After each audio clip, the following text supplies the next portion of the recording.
Welcome to the channel. Today we are going to explore how you can control who can message you in the Strava app.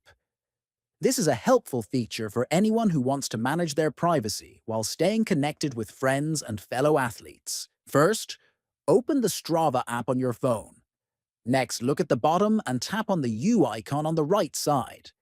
Then, take a look at the upper part of the screen and tap the Settings icon.